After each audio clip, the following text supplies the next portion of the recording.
Truth Files Episode 15, The Leo Echegaray Case, ang kauna-unahang death penalty case sa modernong Pilipinas. Bago tayo magsimula, shoutout muna kay Miss CPP NPA na nag-request ng case na ito. Maraming salamat sa iyong suggestion. At kung may gusto rin kayong talakaying kaso para sa susunod na episode ng Truth Files, i-comment nyo lang po sa ibaba. Ngayon, simulan na natin ang pinaka-pinag-usapang death penalty case sa kasaysayan ng Pilipinas. Madilimang gabi sa Muntinlupa, Metro Manila, Philippines, sa loob ng New Bilibid Prison o NBP, isang maximum security facility na pinapatakbo ng Bureau of Corrections. Tahimik ang bawat selda, ngunit sa isang partikular na silid, mabigat ang simoy ng hangin. Isang lalaki ang nakaupo sa loob ng execution chamber. Si Leo Pilo Echegaray. Habang ang karamihan sa mga mamamayan sa bansa ay natutulog, isang desisyon ng Estado sa ilalim ng administrasyon ni Pangulong Joseph Ejercito Estrada ang isa sa katuparan. Isang hatol na babago sa kasaysayan ng Pilipinas. Sa loob ng malamig na silid, nakatali siya sa isang metal chair. Nakaabang ang Bureau of Corrections Execution Team, mga prison officers, mga doktor, at official witnesses na inaatasan ng batas. Sa labas ng kulungan sa Muntinlupa, may mga nagpo-protesta, may mga nananawagan ng hustisya para sa biktima, at may iba namang humihiling ng awa. Hindi ito basta kaso lamang. Ito ang kauna-unahang modern execution sa Pilipinas mula noong 1976, matapos ibalik ang death penalty noong 1993 sa ilalim ng administrasyong Fidel V. Ramos. At sa gabing iyon, isang bansa ang tuluyang nahati. Hello everyone! Welcome back sa ating channel. Or kung ngayon ka palang napadaan dito, welcome din sa'yo. This is Truth Files, kung saan hindi lang natin kinikwento ang mga krimen, kundi sinusubukan din nating intindihin kung paano at bakit sila nangyayari. Dito sa Truth Files, we don't just tell stories. We try to feel and understand ang mga tao sa likod ng balita. Because behind every headline, there's a family, a life, and truth that deserves to be brought to light. If you are into real stories narrated in Tagalog in a way that feels personal and genuine, you can subscribe and stay with me. Paano kung ang pinakasimpleng tao sa paligid mo ay may madilim na lihim na kayang yumanig sa buong bansa?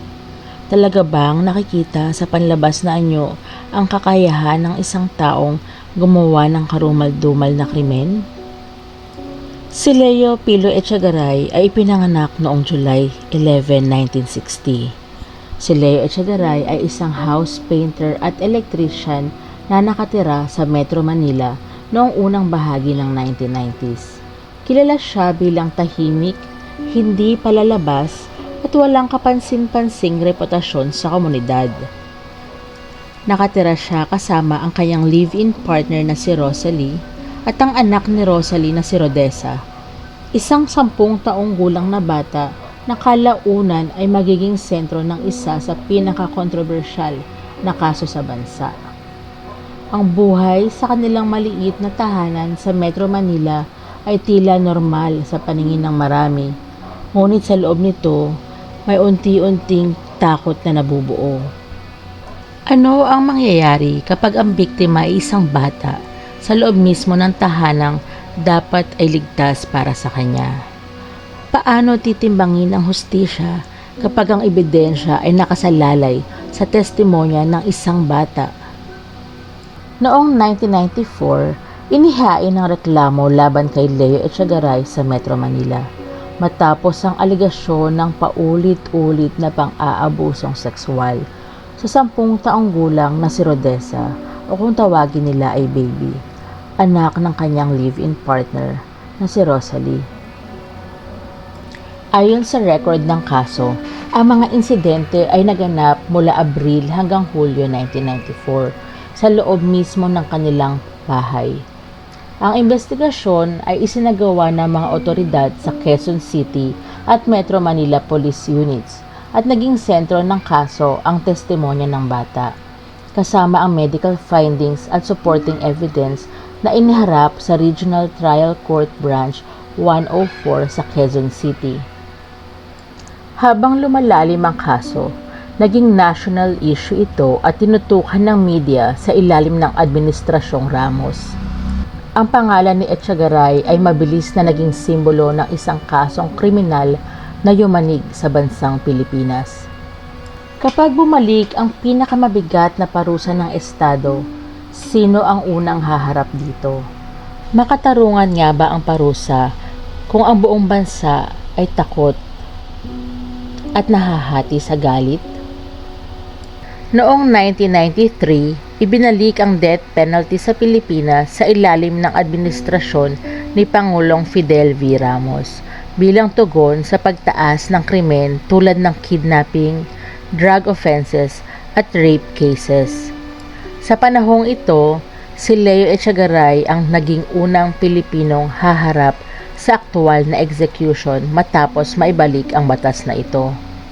Ang kaso niya ay naging sentro ng matinding debate sa pagitan ng mga sumusuporta sa death penalty at mga human rights advocates tulad ng Free Legal Assistance Group o FLAG, kabilang ang abogado na si Attorney Theodore Te at iba pang legal defenders na kumwestiyon sa implementasyon nito. Kapag ang korte ay naglabas ng hatol na kamatayan, may puwang ba para sa pagdududa? Sapat ba ang hatol ng korte upang tuluyang bawian ng buhay ang isang tao? Noong September 7, 1994, hinatula ng Regional Trial Court Branch 104 sa Quezon City si Leo Echegaray ng parusang kamatayan dahil sa rape. Ayon sa batas, naging capital offense ang kaso dahil ang biktima ay menor de edad at si Echegaray ay itinuring na guardian figure sa loob ng kanilang tahanan. Ang hatol ay umabot sa Korte Suprema at noong June 25, 1996, kinatigan ito ng Supreme Court ng Pilipinas na nagpatibay sa sentensya at ginawa siyang unang death row inmate na may confirmed death penalty judgment mula sa kataas-taasang hukuman. Sunod-sunod na apela ang isinampa noong 1998, kabilang ang constitutional challenges at petitions mula sa human rights groups at commissions on human rights. Ngunit lahat ay ibinasura ng Korte Suprema sa mga desisyong inilabas noong October 1998. Ano ang pakiramdam ng mabuhay habang alam mong may nakatakdang oras ang iyong kamatayan? Hanggang saan naabot ang pag-asa kapag ang buhay mo ay nasa kamay na ng Estado? Habang nasa death row sa New Bilibid Prison sa Muntinlupa, si Echegaray ay nasa ilalim ng mahigpit na seguridad ng Bureau of Corrections. Ayon sa mga ulat, ginugol niya ang oras sa pakikipagkita sa pamilya, panalangin at paghihintay sa pinal na desisyon ng hukuman. Noong November 16, 1998, inilabas ang death warrant at itinakda ang unang petsa ng execution sa January 1999. Nakalaunan ay nagkaroon ng mga pansamantalang reprieve dahil sa muling pag-aaral ng Kongreso at legal technicalities. Sa labas, lumalakas ang protesta mula sa simbahang Katolika, human rights groups at iba't ibang sektor. Kapag isinagawa na ang hatol ng kamatayan, sino nga ba ang tunay na humahatol? Tapos na nga ba talaga ang hustisya sa sandaling maisagawa ang kamatayan? Noong February 5, 1999, sa New Bilibid Prison sa Muntinlupa, isinagawa ang execution ni Leo Pilo Echegaray sa pamamagitan ng lethal injection. Ang operasyon ay isinagawa ng Bureau of Corrections Execution Team kasama ang mga prison officials at government physicians na inatasan ng batas. Si Leo Echegaray ay tinurukan ng lethal injection sa execution chamber, alinsunod sa Republic Act No. 7659 o mas kilala bilang Death Penalty Law. Si Leo Echegaray ay ang unang Pilipinong binitay mula noong 1976. Ayon sa mga ulat, ang kanyang huling pagkain ay binubuo ng iba't ibang pagkain kabilang ang seafood at traditional Filipino dishes tulad ng bulalo. May mga account din na binanggit ang ibang pagkain gaya ng isda at kanin bago ang kanyang execution. Matapos ang ilang minuto, matapos siyang turukan ng lethal injection sa execution chamber, idineklara na siyang patay. Nagwakas nga ba ang kaso sa execution o doon pa lang nagsimula ang mas malaking debate? May kasiguraduhan ba ang hustisya kung ang buong bansa ay hindi nagkakasundo? Matapos ang execution, naging national shock ang pangyayari sa ilalim ng administrasyon ni Pangulong Joseph Estrada. Para sa ilan, ito ay simbolo ng hustisya para sa biktima. Para sa iba, ito ay simbolo ng panganib ng state-sanctioned execution. Ang Free Legal Assistance Group o FLAG at iba pang human rights organizations ay patuloy na kumwestiyon sa moral at legal na basehan ng death penalty. Noong 2000, pansamantalang sinuspinde ang death penalty at noong 2006, tuluyang inalis ito sa Pilipinas. Ang pamilya ng biktima ay nanatiling pribado at hindi na aktibong lumabas sa publiko matapos ang kaso. Kapag ang batas at konsensya ay hindi magkasundo, sino nga ba ang dapat manaig? Sa kasaysayan ng Pilipinas, ito ba ay hustisya o trahedya ng sistema? Ang kasong ito ay nananatiling isa sa pinakamahalagang yugto sa usapin ng death penalty sa bansa. Isang paalala na ang bawat desisyon ng batas ay may kaakibat na mabigat na epekto sa buhay ng tao at lipunan. Ito ang Truth Files.